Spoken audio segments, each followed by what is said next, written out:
Hello, I am Sydnee Strong, the Community Engagement Intern in the Maryland Made Unit. Welcome back to another episode of the Maryland Made Podcast.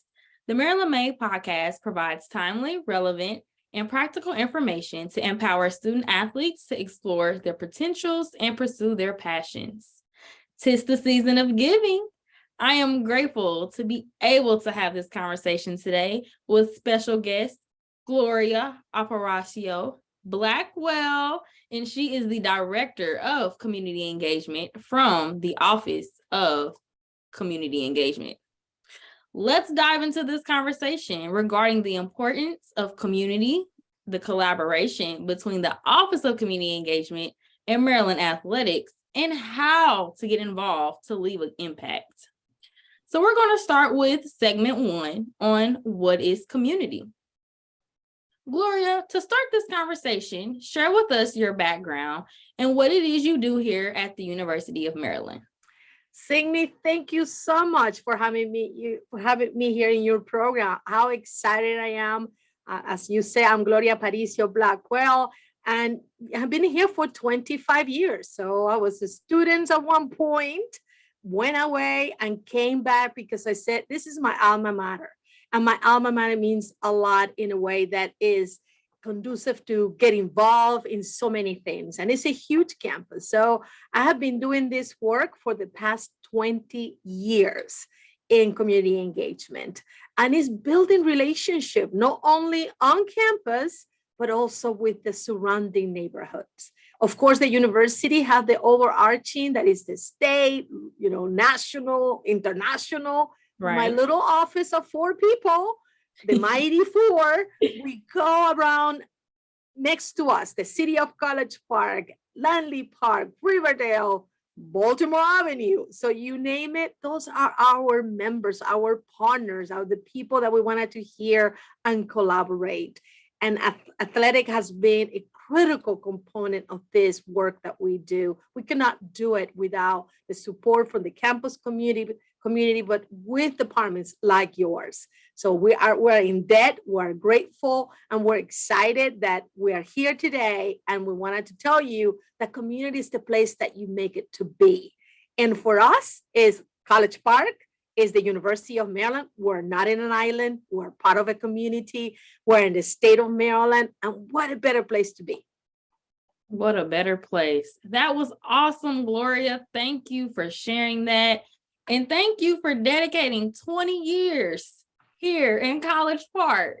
A lot of people, come back home and, go move somewhere else and then come back home again. But you've just been dedicated and you just stayed here because you just love the community. So let's move into the next question. What type of work is done in the Office of Community? You shared that there's a mighty 4. So can you tell us about that mighty 4? Listen, the mighty 4 that we have, what they do is we listen to our community. So we go out, we meet with the community leaders, faith-based organizations.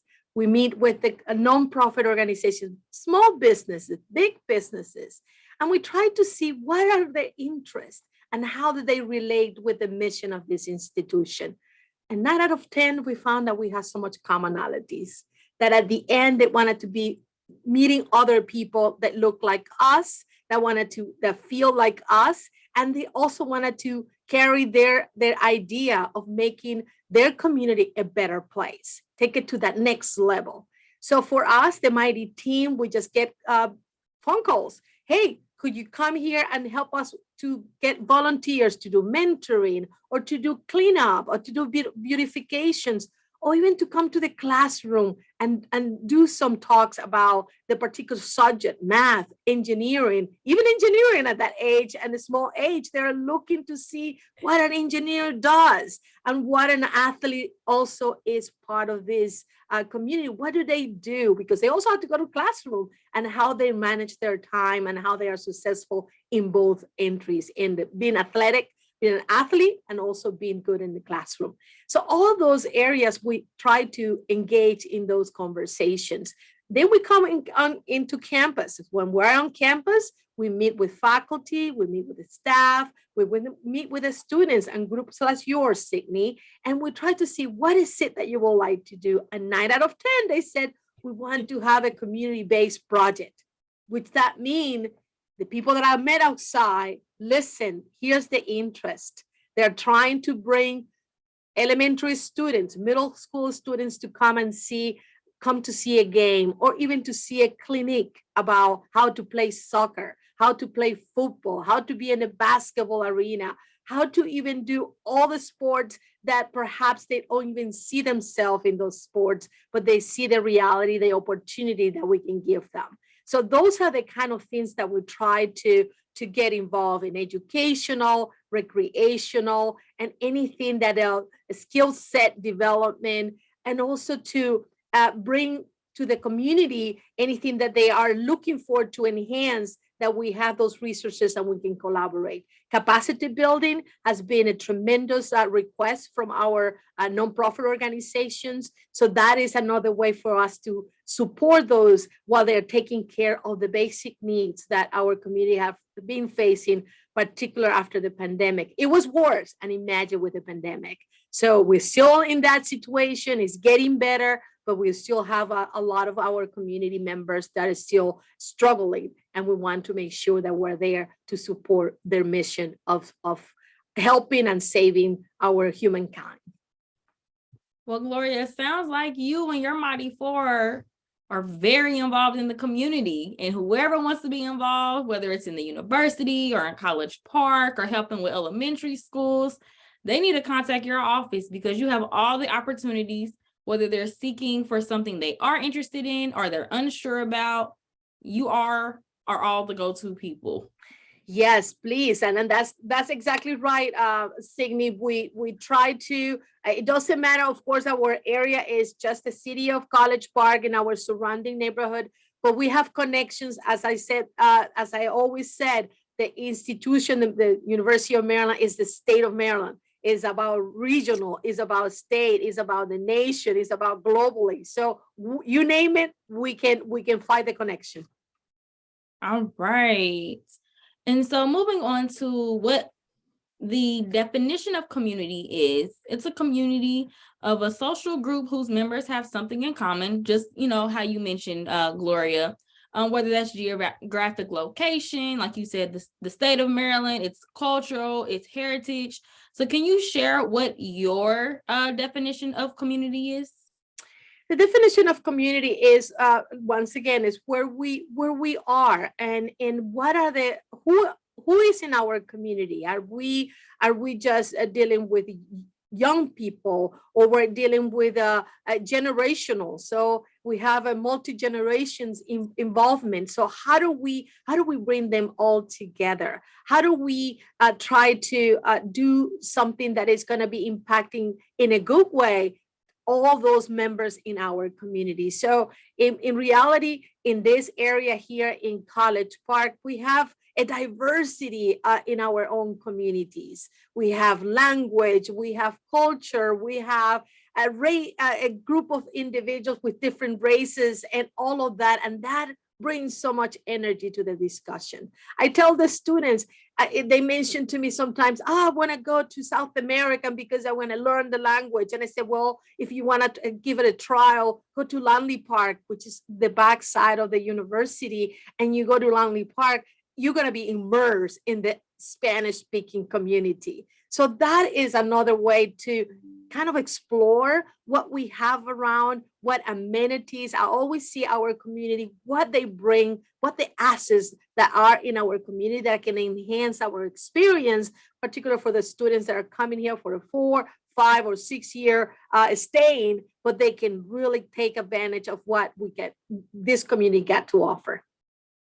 Wow, Gloria, you just shared a totally different definition of community. If I'm looking to explore in a particular language, learn about a different heritage or history, or just seeking involving in the community, I need to go to the Office of Community Engagement, because the Mighty Four and you will be able to assist me and put me in the right direction.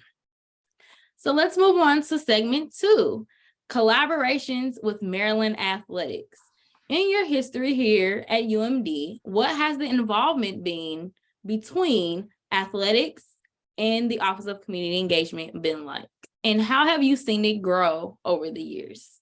Oh my goodness. Like I said, this is an integral part of the mission of this institution. Athletics brings so much to who we are and what we do. And one of the things that I feel is having the exposure to even to come and even to come to see a game. And I remember all those opportunities that have been given to the community to come and see the basketball, the women's basketball, the men's basketball, and the soccer games. As I mentioned to you, we have a large contingent South American and a lot of African communities where they value so much soccer. So that has been that opportunity to interact. But it's not only to come to see the game. We get the students to do mentoring and tutoring. We get the students to work with us through Good Neighbor Day. As you know, this is an event that it takes place in the fall. It used to be in the spring, but now we move it to the fall. And it's basically about this partnership that we have with the city, Parks and Recreation in Prince George's County. And basically is for us to bring the campus community outside. So the students have been able to beautify and clean up all these parks, and also to come into the schools and try to do some beautification in the schools. And that is the valuable connection, because when you go into those areas, you get to see, oh my God, here's Lake Artemisia. And I ask a lot of people, have you been in Lake Artemisia? And people say, where is that at? So here we go. Come to Good Neighbor Day and you will find Lake Artemisia. And when you see Lake Artemisia, is an oasis in the middle of this urban setting, and you feel that you are so far away and you are just a couple less than 2 miles away. So when you see that, is that connectivity. So having them to be the tutors and mentors, having them to spend time in coming to see our campus community surrounding areas, to be able to get the staff in athletic to go and do career day in one of our local elementary school, that speaks volume, because I know they have a lot of commitment, particularly the students, to go to classroom and also to fulfill their skills, their athletic skills in order to do well in the games. But they also take their time to say, listen, we wanted to share with the students. We wanted to have a webinar to talk about our experiences. So they have been able to do it, particularly in Good Neighbor Day. And the last thing that they just did, as we are doing donations for the food drive, what we have seen is that we were able to showcase a Fill the Buzz in one of the games. And that was something that put a little bit of this action into a map by saying, we know, we hear you, and we're here to support this effort that is not only supporting our university community, but also the surrounding area. Thank you so much for that, Gloria. Yes, this collaboration with Maryland Athletics has been great. As the community engagement intern, I get to select which partners we collaborate with here in athletics. The Office of Community Engagement has been a great collaboration so far with our Student Athlete Advisory Committee and the staff within athletics. During my time here, we partnered with your office for a donation drive competition in the fall of 2021, where the women's soccer team donated the most out of all the teams and won a pizza party sponsored by you all, the Office of Community Engagement. And then in addition, for the Filibus that you just mentioned that they participated in at that football game on October 8th. Who doesn't like a competition every now and then? They are athletes. Of course they do. We're currently in our month of giving, where SAC hosts their annual donation drive. Again, we're partnering with you all to support the community of two community organizations, the UMD Campus Pantry and the College Park Food Bank. Can you tell us more about why you chose these two organizations to donate our products to?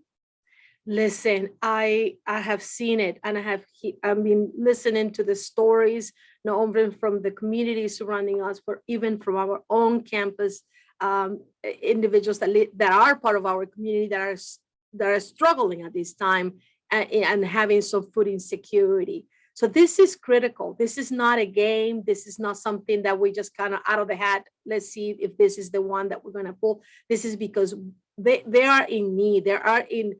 People need support on this. And I'm pleading all of you. The Terrapin Company, the Terrapin Development Company has given us a match of $5,000. So we are hoping to reach $10,000, $5,000 for each organization. Please help us. Right now, we're very low, but by November 12th, I have no doubt that our Terps and our community outside of the university can come together to support us and not only do 10,000, perhaps we can increase that number. So I challenge you to help us. I know some of the students may not be able to buy a canned good or something like that, but if they stop drinking one day, whether it's a Starbucks or any other brand, $5, you give it to us. If we all put together, I know we can do this. I know we can. You all heard it. Gloria said, donate, donate, donate. Find a way to donate. Outside of the donation drive, Gloria, what are other ways that our student athletes and staff can get involved specifically with your office and your program offerings outside of Good Neighbor Day that you'd mentioned in the donation drive? Listen, there are opportunities. Once again, this mentoring and tutoring is for real. They are looking a lot. That's what we get a lot of requests.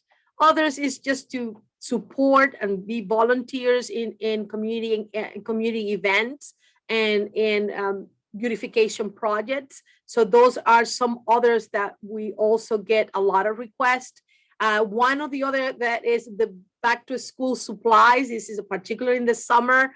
We have seen a lot of from the schools sending it to us. Is it possible to get your students and your community to get us all these supplies that perhaps will help the students in the schools not to be thinking about that I need to buy this, but I can't. So if we can provide that, but basically is about showing up, is about sharing your knowledge and sharing your experience, getting to talk in the schools in the area. That's another way to share the story about what is it to be in an institution like in the University of Maryland. What is it to be playing in a place like here on campus? What is it to play in the Big Ten? What is that all about? And believe me, the more that we can share our students in the area, in particular the Black and Brown communities, we are going to take them to think about, this is what I want to be. This is what I want to be part of. And if we can create that energy and those thoughts and those dreams, we're going to be hitting a home run here. Yes. Thank you so much for that. So we were talking about the student athletes and being involved. Why do you think the student athletes want to participate in any community initiative opportunities? It's kind of interesting because I'm going to tell you the story of one of the students that came here, and he was studying pre-med, and he realized that he was very introverted. So we took him to the event outside and in the community, and he was talking. We give them the script. So he was kind of following that.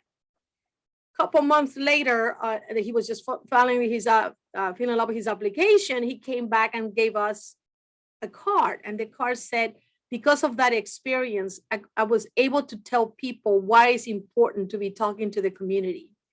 And I learned so much from those interactions, because what it gave me, if I'm going to be a doctor, I need to listen. I need to understand what are the challenges that our communities are facing, and what is it that I need to do in my world, in my line of work, to be helping or to be addressing those challenges and those issues that they might bring. And I never put those two together, because of course you do your events, you do your programming, but having that impact. And then he just said, I 9 out of 10, I feel that I got selected, and because I was able to tell the story, how good I'm going to be in doing my job. So for the students here, what I'll tell you, for the athletes, is about once you're getting your skills in there, in whatever sport you are playing, but you're also getting your education. And when you're moving away from this place, you're going to be part of another community. And then you're going to realize, I did this in College Park. What else can I do where I go and wherever I go into another state or I stay here in the state of Maryland? How do I engage with others? What other nonprofits are out there that I can also be supporting? What are other schools that I can be part? So because you already have gained this set of skills, and then you will realize, wow, I really got a lot of energy, good energy out of these interactions. So that's what I feel that the students can be able to be gaining a lot out of this when they go out in the outside world. All right, there are so many community initiatives, student athletes. Gloria just shared one of the stories that was really impactful. And if you all feel that way, please continue to reach out in the community, especially to that dynamic 4. All right, moving on to segment 3. How can anyone listening, anyone here on campus get involved in the community? So Gloria, now that we know what community is, how the partnership between athletics and OCE has grown over the years, and how people can get involved with your office, let's explore the local, national, and global communities that we should be looking to assist moving forward. What is so special about working specifically within the PG County community? Well, I'm going to say that we, as an institution that is part of the Prince George's community, Prince George's County, we really wanted to make sure that we can support it because the county is big. So having the opportunity to extend from we are located in the northern part of Prince George's, that we can go and extend to other localities. It will be taking a little bit longer to get there, but they also have that desire to be involved with us. So I think that is a matter of contacting us. I always tell people that our ways to get connected at oce.umd.edu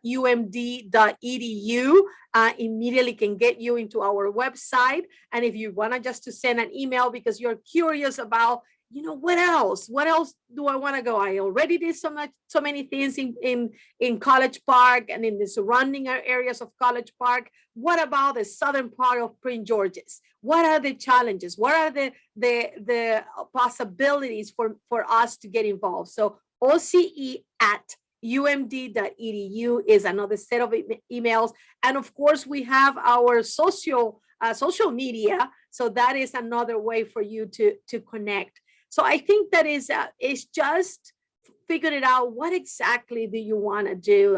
What is the area that if it's supporting the homeless community, supporting the refugee community, it is supporting the immigrant community, particularly if you know other languages, where we need so many people to help and assist us in that communication channel. So those are the kind of expertise and also the kind of consideration that we're giving to people as they start navigating. What do I want to do? What is it that the community would like for me to be part of?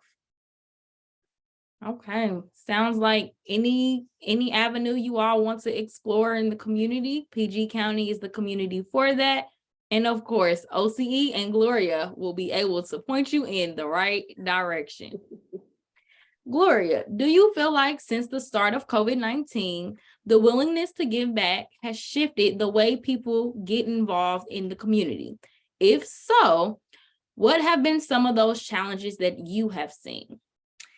That, and you're right, particularly when we saw the issue of the COVID and having and people, the food insecurity, getting access to the vaccination at that time, we start getting a lot of phone calls. Where do we contribute? Where do we send food? Of course, the going into places was a little bit limited, but there were locations that people were having, the access was fine for them. So they got involved in giving that. it was incredible to see that it was not difficult to get people to donate immediately. Okay, how much? What is the challenge? What do we need to provide? The restaurants that needed to provide support to the families that were food insecure. So all of that, I feel that yes, we got an influx, and we got a lot of people that wanted to be a solution to the challenges that the community was facing and still facing today. But I see that they will step to the plate. That really gave me a sense of hope, a sense that humanity is still there and that we're working together to preserve humanity. So that's what I feel the change, the feel of being part of the solution, of being part of yes, there was so much misinformation, disinformation, but as people step to the plate and to say our community is in pain, let's put it together and let's do it. So and it's not only been for the COVID-19, when we have a recent tornado around here that this area was impacted, senior living facility call us immediately. What we need some food. We cannot, because there was not an issue with electricity, and we immediately called the restaurants around and they stepped to the plate. It was unbelievable to getting 125 meals ready in a matter of a second. So you see that people care, and you see that people are there in time of crisis. So I'm really pleased, and I'm very proud of our community, and I'm so glad to be part of this story. Yes, Gloria. I'm lost for words. The community gives back, whether it's the social disaster, whether it's a tornado, whether people just want to volunteer. Every day, all day, people are just willing to give back. And I just love that, because they are creating an impact, whether it is large or small. Lastly, to have a little fun to end the conversation, I'd like to do a little rapid fire questions with you. When volunteering, do you prefer morning shifts or evening shifts? Oh, that was difficult. So this is difficult because sometimes I don't feel good in the morning, but I'm going to go with the morning. The morning. Yeah. Okay. What is the best way to get students to sign up to volunteer through QR codes or on flyers or websites or sign up? QR codes. QR code. All right, QR code. I learned the hard way. Do you feel like students prefer volunteering inside or outside? I feel that it's more outside. Like to be outside. Yeah. Mm-hmm. Okay. When creating the best atmosphere for volunteering, do you think music or no music is better? Music. Okay. Yeah. And then, do you like coffee or tea better? Coffee. Oh, you're a coffee person. I am. My husband will say no. Tea, no coffee. I'm a coffee person sometimes, but not all the time. Okay. And then the last question of rapid fire. What's your favorite food? Pizza. What's your favorite topping? Pepperoni.